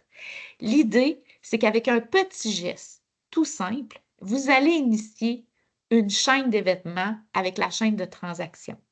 C'est à ça que je m'intéresse depuis 20 ans, à identifier c'est quoi ces petites pratiques-là à effet papillon qu'on peut adopter, peu importe qui on est, pour avoir cet effet papillon. Et on va aborder ça dans les 25 prochaines minutes, 20 minutes qui nous restent ensemble pour vous inspirer un petit peu. Je l'ai abordé du côté gestionnaire, mais vous allez voir que vous pouvez le transposer du côté employé. Deuxième section, on va regarder aussi du côté employé, puis que vous pouvez le transposer du côté gestionnaire. Ils n'ont pas les mêmes besoins. Il y en a qui ont besoin de discuter, d'autres qui ont besoin que je les inscrive dans une formation, d'autres qui ont besoin que je les valorise, d'autres qui ont besoin que je les envoie à une mission particulière, assister à une réunion, parler à une personne ou une autre. Pour moi, soutenir, ça passe par les moyens, c'est-à-dire qu'ils ont besoin de quelque chose, je fais en sorte qu'on l'ait, quoi. On a besoin d'une personne de plus, je vais à la négo. On a besoin de créer des postes, je vais en discuter. On a besoin de commander je ne sais quoi. Bref, la gestionnaire, ce qu'elle nous exprime ici, c'est qu'elle s'adapte en fonction des personnes. Elle connaît son équipe, reconnaissance identitaire. Je connais les membres de mon équipe qui n'ont pas tous les mêmes besoins. Je m'adapte, justice organisationnelle. Je ne suis pas dans l'égalité, je suis dans l'équité. Il y en a qui ont besoin d'aller dans la formation, il y en a qui veulent que je travaille pour les ressources. Elle les soutient aussi parce qu'elle leur donne un soutien tangible, parfois aussi évaluatif, à travers cette pratique de gestion-là. Je vous montre un autre exemple. Quand on la sollicite, elle est là dans la charge de travail et puis elle m'aide à prioriser. Si jamais il y a trop de travail, elle n'ira jamais dire « il faut que tout soit fait, je m'en fous de comment tu y arrives, il faut que tout soit fait ». Et non, elle va dire « ça, c'est pas grave, tu peux mettre ça de côté, tu feras ça plus tard ». Elle va prioriser. La fameuse priorisation. C'est une pratique qui est simple, mais qui a un effet époustouflant. Ça vous est-il déjà arrivé un matin, vous en avez tellement que vous n'êtes plus capable de savoir qu'est-ce qui est prioritaire. En fait, c'est normal, on l'a évalué. Plus vous êtes surchargé et en détresse, votre centre, ce qu'on appelle votre capacité de décision est affectée. Vous allez avoir de la difficulté à départager de ce qui est urgent, prioritaire, important. Le fait qu'un gestionnaire qui est en position de légitimité prenne le temps de dire « Hey, on va s'asseoir, là, on va faire le ménage là-dedans. Là. Oh, j'avais pas vu que ça s'était ajouté à ta tâche, puis j'avais pas vu que le niveau de priorité avait changé. » Juste de faire ça, vous allez venir diminuer la tension dans l'élastique. Ça ne veut pas dire que ça va tout régler, ça ne veut pas dire qu'il ne faut pas faire des changements plus majeurs, mais c'est une petite pratique à notre portée qui réduit la tension dans l'élastique. Je vais vous raconter une histoire fascinante. Pendant cette étude-là, on est dans la fonction publique dans 2 secteurs ressources humaines. Ils ont pour particularité dans ce ministère-là de relever directement de la sous-ministre. 2 secteurs ressources humaines, il y en a autour de la table qui sont ressources humaines. Vous savez, c'est un secteur très féminin. Beaucoup de femmes entre 30 et 45 ans avec des jeunes enfants. Et dans une équipe, ça part en épuisement et ça tombe comme des mouches les unes après les autres. L'autre équipe, rien. On se pose la question, pourquoi ça ne va pas bien dans l'une, pourquoi ça va bien dans l'autre? Elles ont la même répartition socio-démographique, des équipes qui vivent les mêmes défis de la vie personnelle. Ils ont les mêmes mandats. Et ce qui est particulier comme mandat, c'est que lorsque la sous-ministre fait une demande, mettons à 15 h l'après-midi, c'est important puis c'est urgent, c'est pour demain matin sur mon bureau à 7 h, la tendance naturelle d'un gestionnaire, ça va être de demander à son élément le plus fiable qu'on sait qu'il va livrer parce que c'est important et urgent. C'est exactement ce que faisait une gestionnaire dans une équipe. Donc, elle demandait toujours aux mêmes personnes, 2, 3 mêmes personnes, de faire traiter le dossier urgent. Fait que finalement, c'était toujours les 2, 3 mêmes qui quittaient à 22, 23 heures. Elle finissait par s'épuiser.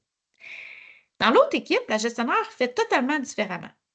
Donc, quand il y a une demande urgente importante, elle fait ce qu'elle appelle dans son jargon des petits feux. Nous, on l'a appelé sur le plan scientifique, répartir la tâche entre plusieurs membres de l'équipe lors d'urgence. Donc, les petits feux, je rencontre 2 de ces employés en entrevue individuelle et je leur pose la question, qu'est-ce que fait votre gestionnaire pour vous aider dans votre surcharge de travail? Et de façon spontanée, les 2 me répondent des petits feux avec le sourire. Là, moi, un peu perplexe en me disant comment c'est qu'ils aiment ça avoir un dossier prioritaire urgent où ils vont partir tard le soir. Et là, ils m'expliquent c'est quoi un petit feu. Donc, quand il y a un petit feu, tout le monde arrête de travailler. 5 minutes. À l'époque, on était en présentiel, puis on était tout le monde dans la même pièce. Elle les réunissait, on pourrait voir la même pratique autour d'un team spontané, par exemple. Elle réunissait tout le monde autour de la table, 5 minutes. Elle demandait à chacun sur quoi tu travailles, OK, toi, tu continues, sur quoi tu travailles. Et là, elle réunissait le maximum de personnes pour répondre à la demande urgente et importante. Elle venait mettre la pression sur plein d'épaules, ce qui faisait que c'est beaucoup moins lourd. Mais en me racontant cette histoire-là, je me demande tout le temps pourquoi une urgence te donne le sourire quand tu m'en parles. Et les deux m'ont dit, de façon individuelle, bien, quand on fait un petit feu, quand on a un petit feu, on appelle nos conjoints, on leur dit qu'on va finir un petit peu plus tard, ils s'occupent des enfants, ils prennent en charge le souper, on n'a pas ça à se préoccuper. Puis elle dit, ben, écoute, on se met à la tâche, puis on essaie d'être très motivé, très efficace, parce que si on finit pas trop tard, ben, on s'en va prendre un petit verre de vin. Et là, il y en a une qui me regarde puis qui dit, hey, ça fait longtemps qu'on n'a pas eu un petit feu, me semble que ça nous ferait du bien puis ça nous requinquerait. Et là, ça a été complètement décontenançant de voir que le même facteur de risque, qui était une demande impromptue, imprévisible, qui crée une surcharge de travail, était un stresseur dans une équipe, et que dans l'autre, n'était pas un stresseur, mais même un facteur mobilisant, juste dans la façon dont on le gérait. Donc, quand je vous parlais de petites pratiques avec un grand effet, des fois, c'est juste de regarder le stresseur et de voir comment on va composer avec. On a identifié plusieurs de ces petites pratiques-là. Je ne les aborderai pas toutes, mais je vais aller, vous voyez, il y en a 167. Je pourrais vous parler de petites histoires toute l'après-midi, mais je vais vous garder avec quelques inspirations ici qui sont les plus fréquentes. Il y a entre autres, par exemple, de permettre beaucoup de flexibilité. Comme je vous l'ai dit, plus vous êtes surchargé, plus la tâche est exigeante sur le plan cognitif, plus c'est important de donner de la marge de manœuvre. Mais il y a aussi cette fameuse disponibilité, cette écoute-là qu'il faut offrir. Et ce n'est pas nécessairement d'être disponible 24 heures sur 24 qui fait une différence. Il y a beaucoup d'employés qui m'ont dit, moi, ce qui fait la différence, c'est que je le sais qu'elle est occupée, ma gestionnaire, je réalise ce qu'elle a à faire, mais c'est que quand j'ai besoin d'elle, je sais qu'elle peut se rendre disponible. C'est ce qui va faire la différence. Je vous raconte 2 dernières histoires avant de parler de ce que les employés peuvent faire. C'était une directrice ressources humaines dans le milieu de l'aviation. C'est en France, c'est pas ici.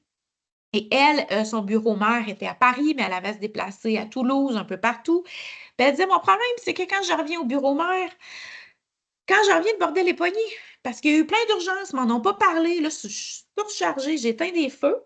Puis elle avait réalisé que les gens n'osaient pas la déranger quand elle était ailleurs, qu'elle était hors site, parce qu'ils voulaient préserver son temps de travail à elle. Ils n'osaient pas déranger leur gestionnaire. Fait que là, comme pratique, pour démontrer de la disponibilité, ce que c'est mise à faire, c'est qu'à chaque jour, elle appelait un employé différent, 5 minutes, pour lui dire, hey, comment ça se passe? Comment ça va ta journée aujourd'hui? Se passe-tu des choses au bureau? Et là, spontanément, parce que c'est elle qui les avait appelés, donc il supposait qu'elle avait du temps pour le faire, là, il se mettait à exprimer des enjeux qu'il avait vécus, peut-être des problématiques sur lesquelles il voulait avoir un conseil. Elle s'était rendue disponible. Je vous raconte une histoire qui a fait le tour du monde, qui n'a jamais été déclassée depuis que je travaille sur ce sujet-là, dans lequel je fais ce genre de conférence-là, formation avec des gestionnaires, puis je leur demande de choisir un facteur de risque que j'ai présenté, puis d'identifier leurs petites pratiques à eux à effet papillon. Je les ai inspirés, je leur ai donné des idées, et je vous raconte l'histoire parce que vous allez voir à quel point on partait de loin. J'étais en train de donner une conférence et c'est dans un milieu ingénieur, je dirais, pour lequel, naturellement, la gestion des équipes, ils n'ont pas été formés à ça. Et il y a cet homme-là qui rentre, il mesure 6 pieds, il a l'air d'un tueur à gages. Cet homme-là n'a aucune expression sur son visage et il fait littéralement peur. Je suis rarement intimidée, mais je peux vous dire qu'il m'intimidait. Et pendant 2 heures de formation, il me regarde sans aucune expression. Il me fixe.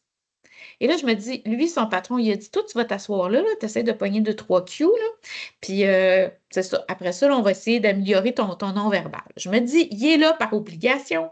Il ne tient pas nécessairement à faire cet atelier-là. On arrive à la portion atelier. Heureusement, il est en équipe avec sa conseillère ressources humaines, qui est équipée un petit peu plus que la moyenne des autres pour faire l'exercice. Et là, je leur dis, voici ce que vous avez à faire. Vous choisissez un facteur de risque qui est présent dans votre équipe, puis vous identifiez une petite pratique qui va avoir un grand effet, puis que vous allez pouvoir mettre en place demain à 8h30, très concrète qu'on met à l'agenda. Alors, quand j'arrive à leur équipe, je lui pose la question sur quel facteur de risque vous souhaitez travailler? Et il me répond, les relations interpersonnelles. Et là, j'ai comme une petite sueur qui me coule dans le cou. Et là, je fais OK. Avec mes billets, je pensais qu'il allait choisir charge de travail. C'est un ingénieur très pragmatique. Je dis OK, mais qu'est-ce qui pose problème dans les relations interpersonnelles dans votre équipe? Et là, il me répond comme ça, là, je ne caricature pas. Mes employés ont peur de moi. Et là, je me retiens pour ne pas partir à rire parce que je me dis, ouais, je peux comprendre pourquoi. Et j'ai dit, bon, mais quelle pratique vous souhaitez mettre en place? Et là, il avait vu dans mes diapos aller partager un repas avec mes subordonnés. Parfait. J'ai dit, bon, mais si demain vous allez luncher avec vos employés, d'après vous, comment ils vont réagir? Ils ne parleront pas. OK. Bon, c'est pas une bonne pratique pour vous.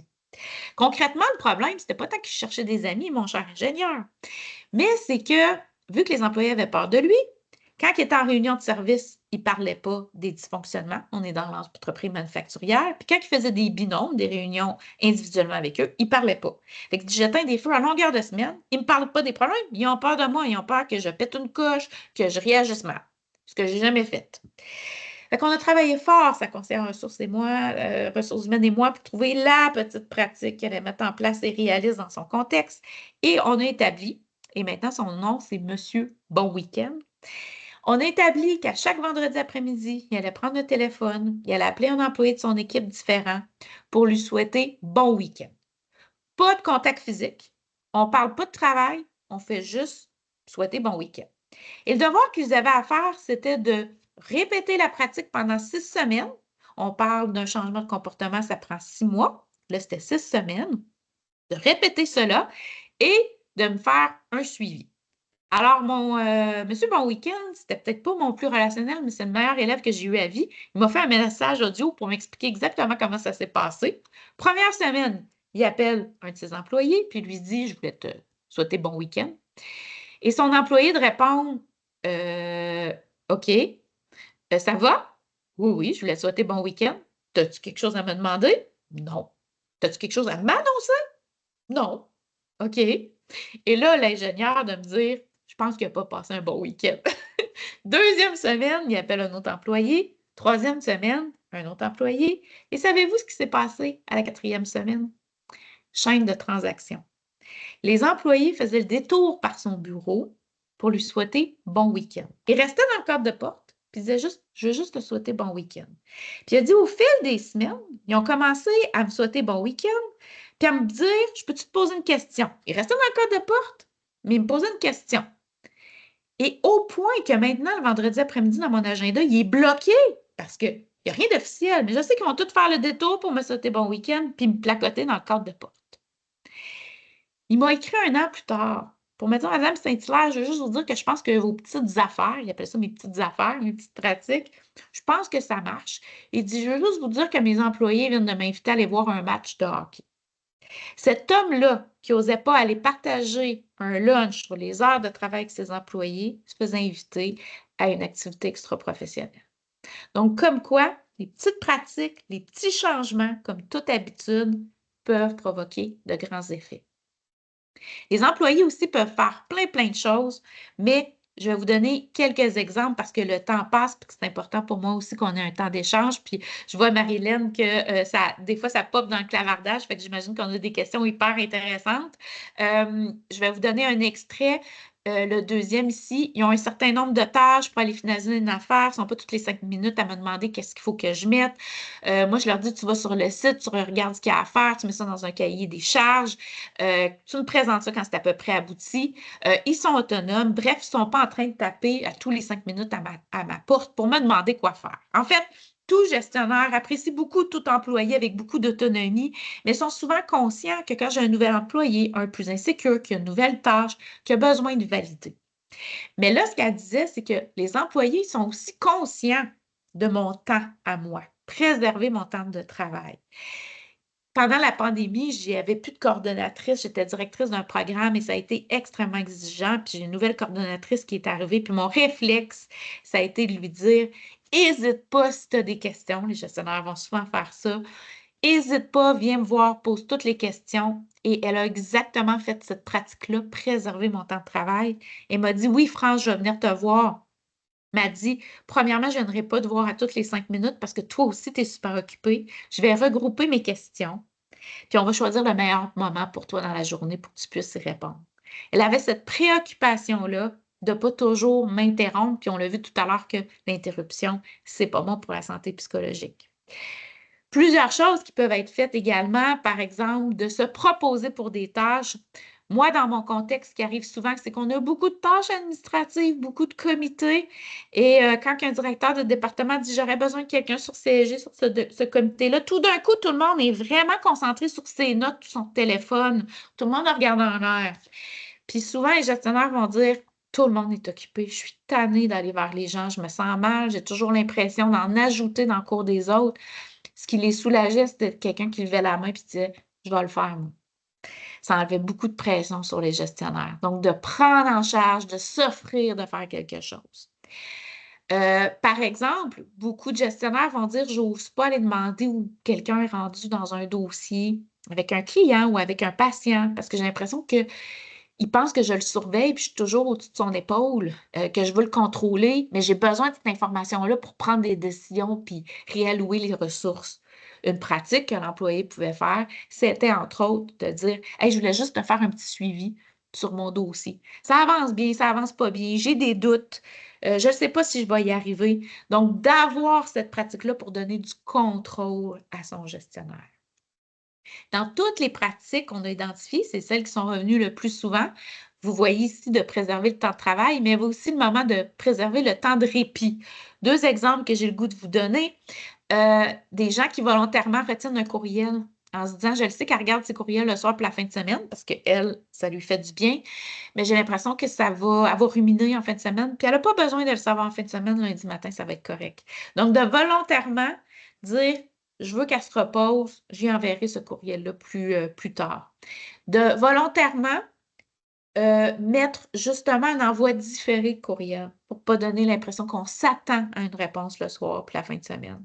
Moi, ça me fait du bien de répondre à mes courriels, mais je ne veux pas que tu vois que c'est rentré à 5 heures. C'est un choix que j'ai pris, moi, que j'ai fait, mais je ne te l'impose pas. On était dans une entreprise manufacturière avec une jeune gestionnaire dans la trentaine qui vient d'avoir un bébé puis qui a pris 5 mois de congé maternité. C'est une fille qui travaille très fort et le seul moment de répit qu'elle a dans sa journée parce qu'elle a un très jeune bébé, c'est le midi où elle va faire un jogging. Et son équipe s'est rendu compte qu'à chaque fois qu'ils venaient la voir avec un problème ou un dysfonctionnement, passé 10h15, 10h30, oups, elle sautait son jogging sur l'heure du lunch pour régler le problème. Fait qu'elles sont parlé, puis elles se sont dit, écoutez, à moins qu'il y ait une urgence nationale et la production est arrêtée, là, pourquoi qu'on n'attend pas 1 heure? Elle va avoir fait son jogging, elle va être bien plus relaxe pour gérer le problème et elle va être capable de ne pas vivre les contre-coups des demandes impromptues qui arrivent avec la production. Quand j'ai passé la gestionnaire en entrevue, puis j'ai posé la question, qu'est-ce qu'ils font vos employés pour vous aider dans votre charge de travail? Elle a longuement hésité puis réfléchi. Elle a dit, ben écoute, tu m'avais posé la question il y a 3-4 mois. Je t'aurais peut-être répondu quelque chose de différent. Mais elle dit, là, ça va relativement bien. Je suis toujours bien chargée. Je fais quelques heures le soir. Mais tu vois, avant, je coupais tout le temps mon heure de lunch. Je vais faire mon jogging. Ça me fait tellement du bien faire mon jogging. Ben là, je vais pas mal tout le temps. En fait, tu n'étais même pas au courant que les employés faisaient cette pratique-là, qui volontairement se disaient, ça peut attendre 2 heures. Mais vous voyez l'effet que ça avait sur la gestionnaire. Il préservait son temps de répit, son temps de repos, son temps de loisir. Ils avaient cette préoccupation-là. Je vous raconte une dernière histoire. J'ai eu la chance de faire une entrevue avec un directeur de centrale nucléaire. Je vous dirais que dans les emplois les plus stressants, on est dans le top 5. Et c'était pas ici, c'était en France. Juste pour pouvoir rencontrer cette personne-là dans les bureaux administratifs adjacents à la centrale, il a fallu que je fasse 2 enquêtes criminelles, une avant de partir, puis une en atterrissant en sol français, au cas où j'aurais fait un attentat sur l'avion.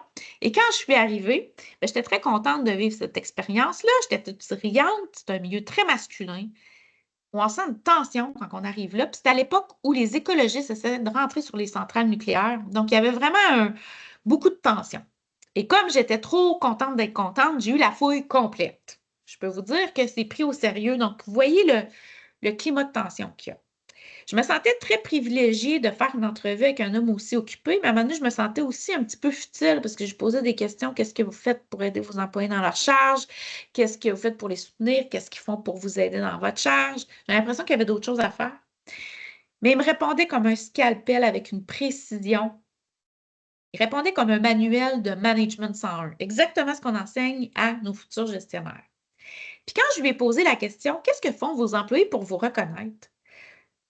Sa réponse a été typique, puis ils m'ont répondu: ouais, tu sais, pour moi, la reconnaissance, c'est que mes employés soient bien puis qu'on atteigne nos objectifs. On atteint nos objectifs de production, tout le monde est bien, je suis heureux, c'est ma reconnaissance. Vous vous doutez que ce n'est pas la réponse que je cherchais.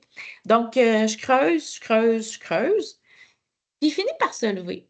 Puis il va chercher une carte dans le tiroir de son bureau, puis il me la remet. Puis il me dit, ça, c'est la carte d'un employé duquel j'ai été gestionnaire il y a 20 ans. Puis il m'a envoyé ça pour me dire qu'il prenait sa retraite.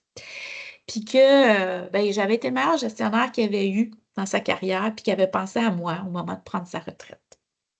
Puis mon gestionnaire qui n'avait pas besoin de reconnaissance, il avait les larmes aux yeux à ce moment-là. La reconnaissance, c'est un besoin psychologique fondamental. On en a tous besoin. Et pour en recevoir, il faut en donner. Je vous laisse sur 4 messages clés. Vous pouvez oublier tout le reste de ce que je vous ai raconté. Mais rappelez-vous que vous soyez un employé ici, que ce soit un employé gestionnaire, quand vous êtes en santé, quand vous allez bien, que vous avez une bonne santé psychologique, vous allez avoir tendance à adopter des pratiques qui sont saines envers les autres. Mais savez-vous quoi? Si vous adoptez des pratiques saines, ça va améliorer votre santé psychologique. Donc, des fois, quand on est un petit peu stressé, qu'il y a de la tension dans l'élastique, de faire un geste vers un autre, ça va nous permettre de réduire la tension dans l'élastique. Il n'y a pas de bonne raison, pour ne pas adopter et ajuster son comportement au quotidien. Ce qui est important, c'est d'adopter des actions avec notre personnalité puis qui sont les plus porteuses pour agir sur les mammouths que je vous ai présentés, les facteurs de risque. Il y en a qui, pour vous, sont plus accessibles dans votre contexte. Il faut juste se dire qu'est-ce qu'on vit présentement dans notre environnement puis comment je peux jouer un rôle, moi, au quotidien là-dessus. Rappelez-vous les petits pas, la boucle de rétroaction, d'agir le plus possible quand ça va bien, de ne pas attendre la crise. Rappelez-vous que quand on est en attente d'un comportement, on peut l'initier pour avoir la réciprocité, puis ça ne prend pas des gros gestes, l'effet papillon pour introduire un cercle vertueux, puis que c'est à la portée de tous. Puis ça nous donne tellement de pouvoir, puis ça nous donne vraiment un espoir qu'on peut changer les choses au quotidien. Mais malgré la responsabilité individuelle, c'est important aussi de créer une culture où on va offrir des ressources en santé psychologique. Quand on parle d'une culture, souvent on pense que c'est la responsabilité juste de la direction. Non, c'est la responsabilité de tous. C'est la responsabilité de la direction de s'engager dans une démarche, mais souvent, ce qui va faire qu'on a une culture qui va venir promouvoir la santé psychologique, c'est le comportement quotidien des gens qui sont avec vous. Dans une entreprise, que les gens se rendent compte, c'est pas toléré ça, le manque de respect. C'est pas toléré ça que je veux pas soutenir quelqu'un. C'est toléré qu'on accepte d'aider quelqu'un parce qu'il vit quelque chose de difficile dans sa vie personnelle. Les gens s'adaptent quand ils arrivent parce que la culture est plus forte qu'un comportement qui n'est pas naturel. Donc, pour créer une culture, il faut agir sur les 2 niveaux. À la fois sur l'engagement de la direction, la structure qu'on va donner aux gestionnaires, mais aussi sur nos comportements au quotidien. Fait que ça, c'est vraiment porteur d'espoir pour moi. Je vous remercie infiniment. Puis, on a encore douzaine de minutes. Je suis encore disponible pour répondre à vos questions, à vos commentaires. Je vais arrêter le partage. Merci beaucoup, France. Premièrement, dans les commentaires, il y a déjà beaucoup d'appréciations qui sont mentionnées. Dans les pop-up que tu voyais, c'est des gens qui mentionnaient beaucoup plus d'appréciation que de questions. On a une personne qui posait une question, mais j'en profite aussi pour faire un lien avec ce que tu viens de nommer. Dans notre planification stratégique, dans notre organisation, on a entre autres l'objectif 6, si vous vous rappelez, qui concerne le bien-être de la communauté interne. Donc, quand tu parles d'un positionnement plus stratégique, bien, on l'a dans notre planification stratégique. Puis, bien, on voit qu'effectivement, avec la conférence que tu nous as offerte, que tout le monde peut agir, puis que c'est en partant de la base qu'on peut avoir un effet de masse aussi sur cet indicateur-là pour qu'on puisse tout le monde se mettre à contribution. Puis la communauté des veilleurs est ouverte aussi à ça. Si vous voulez devenir veilleur, n'hésitez pas. Il y a encore de la place. On peut vous accompagner dans tout ça.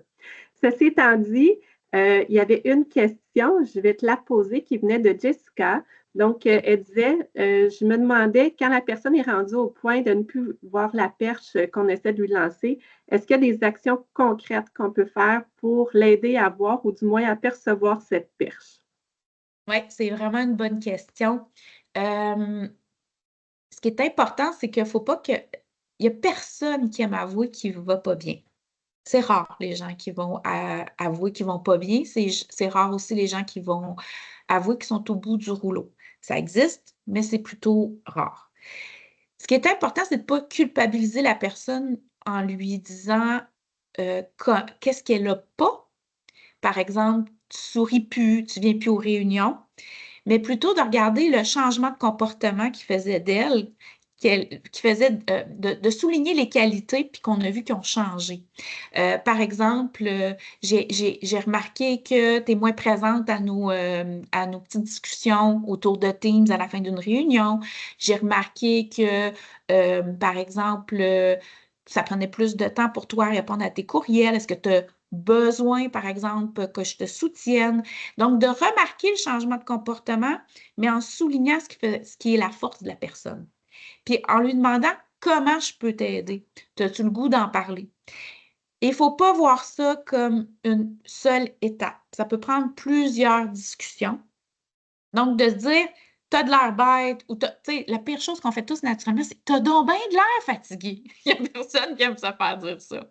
Mais plutôt se faire dire, hey, j'ai remarqué que tu es moins présente aux réunions, j'ai remarqué que, par exemple, tu sais, toi qui nous fais tout le temps une petite blague. Donc, d'aller vers le positif de la personne, puis de dire que c'est moins fréquent, puis d'ouvrir la porte à une discussion.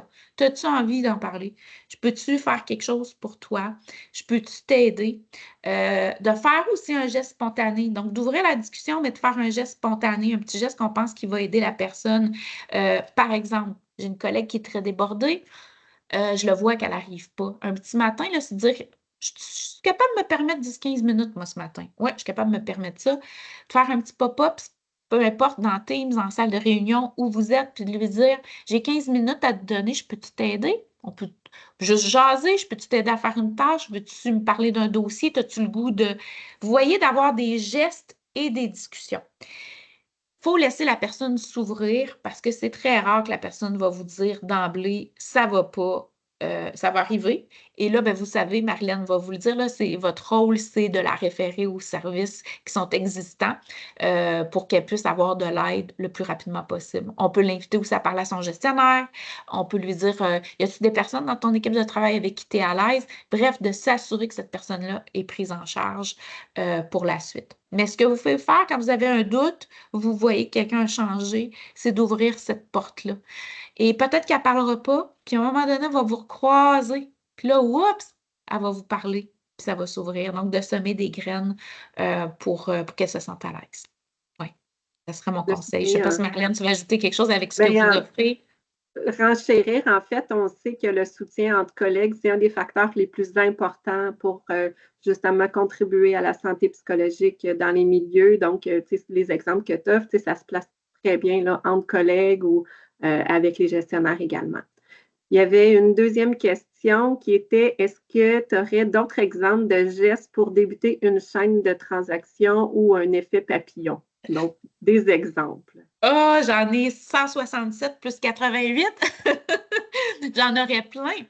L'idée de ces gestes-là, puis je vous ai donné des petits exemples, c'est de bien comprendre les mécanismes. Hein? Une fois qu'on comprend les mécanismes, donc l'idée, c'est de dire dans mon environnement de travail, comment je peux agir sur le soutien, sur la reconnaissance. Je vois un sourire à un automobiliste. Des fois, on ne s'en rend pas compte, mais de sourire à un inconnu dans un corridor, dire bonjour. Les gens ne font plus ça, tu ne connais pas la personne. Bonjour, juste bonjour. Comment ça va? Vous allez recevoir un sourire en retour. Juste de pendant une réunion, dire, par exemple, je le vois que, par exemple, on est en train de manquer de temps. Est-ce que, par exemple, je peux m'offrir pour aider quelqu'un dans une tâche? De tout ce que vous allez faire qui va toucher à la charge, qui va toucher au soutien, aux relations interpersonnelles, au changement, tout ce qu'on a abordé, dans votre zone de pouvoir, avec votre personnalité, sans vider votre garde-manger. L'idée, c'est de ne pas donner à tout le monde votre bouffe sans rien avoir. Vous êtes surchargé, c'est de prendre 5 minutes pour aider quelqu'un d'autre, ça va vous en donner 15 minutes. Mère Thérèse, il a déjà demandé en entrevue, comment vous faites pour travailler avec des orphelins affamés à longueur de journée? Comment vous faites pour manger? Bonne question. Puis elle avait répondu, ben, pour pouvoir aider les autres, il faut que je sois en forme, il faut que je sois bien, il faut que j'aie mangé. C'est ma meilleure façon de les aider. Donc, il faut se préserver là-dedans, mais aussi, je vais utiliser l'humour, exactement, utiliser l'humour, mais c'est plein de petits gestes qui vont vous permettre d'agir sur les facteurs de risque que je vous ai présentés. D'en prendre conscience, voir, oups, il y a une tension dans l'équipe. Oups, on est en perte de contrôle. Oh, il y a une surcharge spontanée. Et votre capacité à bien lire ce qui est en train de se passer va vous permettre d'adapter votre pratique. Mais si vous êtes intéressé, je pourrais fournir des références vulgarisées à Marilyn pour vous donner, mais dans la diapo, il y en avait plein d'autres de petites pratiques à effet papillon pour vous inspirer. Si tu en as, effectivement, France, à nous donner des références, je pourrais les envoyer par courriel. Les gens se demandaient comment ils allaient avoir accès à la présentation ou à l'enregistrement. Je vais vous envoyer un courriel là, dans le courant de la journée. Dès que j'aurai l'information que tu vas m'envoyer avec la mise à jour de la présentation, France, je vais pouvoir joindre ça et l'envoyer. Puis je pars des courriels là, que vous avez utilisés pour vous inscrire à l'atelier, donc tout le monde va pouvoir les avoir. Le lien enregistrement va être là aussi. J'ai déposé dans le clavardage le lien pour l'appréciation de la rencontre. Donc, si c'est possible de le compléter, ça prend quelques minutes seulement, puis ça va nous permettre d'améliorer ou de continuer avec nos beaux sujets pour la suite des choses. Il n'y a pas d'autres questions. Donc, il est rendu 13h26. J'aurais tendance à conclure ici, puis vous libérer peut-être quelques minutes avant. Ça vous permettra d'avoir quelques minutes avant de poursuivre avec votre prochain engagement. Donc, encore une fois, France, merci beaucoup. Tu pourras lire dans le clavardage, là, mais c'est rempli d'éloges à ton égard et de la pertinence du sujet aujourd'hui, des exemples que tu as donnés, que tu incarnes toi-même la bienveillance. Donc, tu pourras aller te gâter. Là, si jamais tu as un petit down à un moment donné, va lire ça, puis ça va te faire plein de reconnaissance pour toi. Oui, je les imprime puis je les mets dans ma boîte pour les jours gris. C'est moi qui vous remercie vraiment de l'invitation. Ça a été un plaisir. C'est ma paix ici. J'ai pu amener quelque chose. Merci beaucoup tout le Au monde. revoir. On vous souhaite une bonne journée. Au revoir.